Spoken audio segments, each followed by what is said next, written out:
तो आज हम लोग रसायन विज्ञान में पार्ट 3 इलेक्ट्रोकेमिस्ट्री में लेक्चर नंबर 3 के अध्ययन करेंगे, जिसके बारे में आज हम लोग डेनियल सेल के बारे में पढ़ेंगे। जैसा ब्लैक बोर्ड पे बनाया गया है डेनियल सेल में होता क्या है। डेनियल सेल में जो इलेक्ट्रोड और कैथोड लिया जाता है हमेशा जिंक और कॉपर का लिया जाएगा। ब्लैक बोर्ड पे दिखाई दे रहा होगा जो बाएं तरफ बना हुआ है जिसे एनोड कहते हैं, तो दाएं तरफ बना हुआ कैथोड कहलाएगा। कैथोड में जो दाएं तरफ बना है पॉजिटिव चार्ज दे रहा है, बाएं तरफ जो बना हुआ है माइनस चार्ज दे रहा है, ऋण आवेश दे रहा है। बाएं तरफ एक तरफ जो आधा सेल बना हुआ है इसी को हम हाफ सेल कहते हैं। याद रखिएगा, अगर इसको साल्ट ब्रिज के माध्यम से नहीं जोड़ेंगे तो हाफ सेल ऑक्सीडेशन कहलाएगा और हाफ सेल रिडक्शन कहलाएगा। बाएं तरफ जो बना हुआ है हमेशा ऑक्सीडेशन की क्रिया होगी, दाहिने तरफ जो बना हुआ है हमेशा रिडक्शन यानी अपचयन की क्रिया होगी। बात करते हैं जो हमारे पास हाफ सेल लिया गया है, हाफ सेल के जो कंटेनर लिए गए हैं उस कंटेनर में देखेंगे एक राड पड़ा हुआ है, वह राड किसी साल्ट में डुबोया गया है। जो साल्ट कौन सा होगा ये डिपेंड करेगा राड पर। जिस धातु का छड़ लेंगे, राड लेंगे, उसी धातु का जो नमन होगा तभी उसमें डुबोया जाएगा, जिसे हम इलेक्ट्रोड कहते हैं। दूसरी तरफ बात करते हैं, जो राड लिया गया है कॉपर का राड लिया गया है, इसलिए कॉपर का हम साल्ट यानी कॉपर सल्फेट लिए हैं। दोनों हाफ सेल को देखते हैं एक साल्ट ब्रिज के माध्यम से जोड़ा गया है। साल्ट ब्रिज का काम होता है दोनों की सांद्रता को स्थिर बनाए रखना। इसमें साल्ट ब्रिज में अगर के माध्यम से पेस्ट भरा रहता है, इसमें कोई इलेक्ट्रोलाइट सबस्टेंस यानी विद्युत अपघटय पदार्थ होता है। उस विद्युत अपघटय पदार्थ में हम यहाँ पर केसीएल लिए हैं। केसीएल का काम होता है, अगर यहाँ पर इलेक्ट्रॉन की अधिकता होती है तो धनात्मक आएगा, अगर ऋणात्मक की अधिकता होती है तो धनात्मक आकर के जुड़ता है, जिसे उदासीन बना रहता है। हम देखते हैं दोनों इलेक्ट्रोड को एक दूसरे के माध्यम यानी जोड़ दिया गया है, बीच में गैल्वेनोमीटर बनाया गया है जो दोनों के विभवों के अंतर को बताता है। बात करेंगे इस जिडियन छड़ से, जिडियन जो छड़ है यहाँ इलेक्ट्रॉन बाहर निकलेगा और ये बनाएगा जिंक 2+ आयन।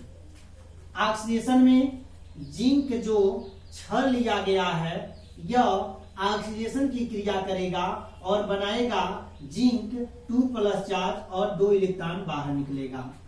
वह इलेक्ट्रॉन सोल्यूशन में आता है और सोल्यूशन के रास्ते से ये पूरा इलेक्ट्रॉन ये हमारे दूसरी तरफ जाता है, कैथोड की तरफ आता है।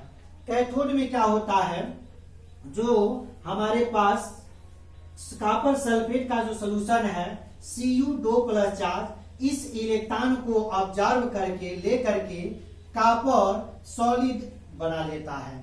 समय के साथ साथ जिंक राड गलते हुए चले जाते हैं, यानी इसकी द्रव्यमान में कमी होती चली जाती है, पिघलती हुई चली जाती है और कैथोड की तरफ जमा होते चले जाते हैं। तो समय के साथ साथ कैथोड का राड मोटा होता हुआ चला जाता है। इसको याद करने के लिए बस आपको याद करना है लोन,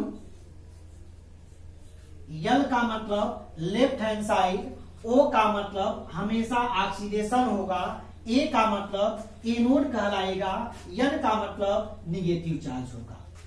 इतना याद रहेगा तो कभी भी रेडॉक्स या डेनियल सेल को आप हाफ सेल के माध्यम से बना करके उसको जोड़ सकते हैं।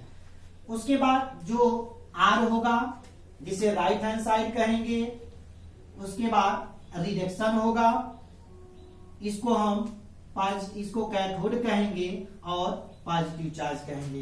बस आपको लोन याद होना चाहिए। यल का मतलब लेफ्ट हैंड साइड, ओ का मतलब ऑक्सीडेशन की क्रिया, ए का मतलब एनोड और एन का मतलब निगेटिव चार्ज देगा। जिधर इलेक्ट्रॉन का फ्लो होगा उसके ठीक विपरीत तरफ विद्युत धारा का संचलन होता रहता है, फ्लो होता रहता है। आगे हम बात करते हैं ऑक्सीडेशन और रिडक्शन पे। यह हमेशा बाएं तरफ ऑक्सीडेशन की क्रिया होगी, हमेशा इलेक्ट्रॉन सोल्यूशन में आएगा, वहां से आयन बनेंगे, इलेक्ट्रॉन बाहर निकलता चला है, वाहन के माध्यम से कैथोड में आएगा। कैथोड के तरफ में जो दूसरा कॉपर का रॉड है उस पे जमा होता हुआ चला जाएगा और समय के साथ साथ वह मोटा होता चला जाएगा। साल्ट ब्रिज का काम विद्युत अपघटय होता है। ये एक विद्युत अपघटय पदार्थ भरा रहता है या जिलेटिन रहता है, इसको उसमें डाल दिया जाता है। इसका काम होता है दोनों साल्ट को, उसकी सांद्रता को स्थिर बनाए हुए रखना। दूसरी चीज गैलोमीटर है, दोनों विभवों के अंतर को बताता है। जब तक इसकी सांद्रता में अंतर रहेगा तब तक इलेक्ट्रॉन का संचलन एनोड से कैथोड की ओर होगा और विद्युत धारा का संचलन कैथोड से एनोड की तरफ होता रहता है। ऑक्सीडेशन में देखते हैं जेडियम सॉलिड अवस्था में था, यह ऑक्सीडेशन की क्रिया करके जिंक 2+ चार्ज इक्वस में चला गया और 2 इलेक्ट्रॉन रिमूव किया। कॉपर देखेंगे, कॉपर यहाँ इक्वस फेज में था, इक्वस माने जली, और 2 इलेक्ट्रॉन जो जिन्हें दिया था कॉपर इसको ग्रहण करता है और जब ग्रहण करेगा तो आपको कल बताया गया था रिडक्शन की क्रिया होगी और यहाँ पर कॉपर सॉलिड अवस्था में आता है। हम देखते हैं 2 इलेक्ट्रॉन से यह दोनों इलेक्ट्रॉन कैंसिल होंगे। आगे हमारा जो बनेगा zinc solid plus Cu 2+ Aq give that zinc 2+ charge equals plus Cu solid. यह हमारा जो अभिक्रिया होगा एक रेडॉक्स अभिक्रिया होगा, क्योंकि देखते हैं इसमें जिंक का ऑक्सीडेशन होता है जबकि कॉपर का अपचयन होता है। और जिस रासायनिक अभिक्रिया में दोनों क्रियाएं साथ साथ होती हैं वह हमेशा रेडॉक्स अभिक्रिया कहलाता है। इसको लिखने का जो तरीका होता है हम देखेंगे, जिंक सॉलिड है, छोटा सा एस बनाएंगे, साल्ट ब्रिज इस्तेमाल हुआ है, एक लाइन खींचेंगे, उसके बाद चेंज हुआ है जिंक इक्वस में, ये हाफ शेल का हुआ। साल्ट ब्रिज जब इस्तेमाल होगा तो 2 खड़े लाइन खींचते हैं, ये बताता है, इसका मतलब ये हुआ कि इसमें साल्ट ब्रिज इस्तेमाल हुआ है। जिंक सॉलिड चेंज हुआ है जिंक इक्वस में, ये साल्ट ब्रिज इस्तेमाल हुआ है, 2 खड़े लाइन खींचेंगे। उसके बाद देखते हैं कॉपर इक्वस में था और चेंज हो गया है कॉपर सॉलिड में। आज के लिए बस